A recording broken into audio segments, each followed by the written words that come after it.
السلام علیکم ناظرین، امید کرتا ہوں آپ خیر خیریت سے ہوں گے۔ اگر آپ اس چینل پہ نئے ہیں تو پلیز چینل کو سبسکرائب کر دیں اور بیل آئیکن پریس کر دیں۔ آج کا ہمارا ٹاپک ہے جگر اور مثانے کی گرمی۔ بہت سے لوگ آتے ہیں اور کہتے ہیں کہ ہمارے جگر اور مثانے میں گرمی ہے۔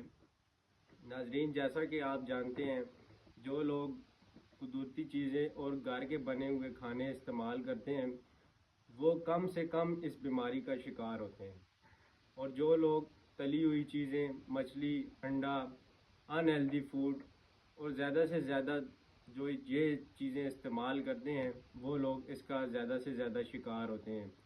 خون کی عدت بڑھنے کی وجہ سے ان کے پاؤں کی تلیاں جلنے لگ جاتی ہیں۔ ناظرین، اس کا علاج ایک گھریلو نسخہ ہے جو کہ بالکل سادہ ہے اور زیادہ افادیت ہے۔ آپ تخمِ کھیرا یعنی کھیرے کے بیج کسی بھی پنسار سٹور سے لے کر پاؤڈر کر لیجئے اور اسے صبح خالی پیٹ ایک گلاس پانی کے ساتھ 1 چمچ لے سکتے ہیں، اور آپ اسے رات کو بھی استعمال کر سکتے ہیں، مگر آپ اسے رات کو دودھ کے ہمراہ استعمال کر سکتے ہیں۔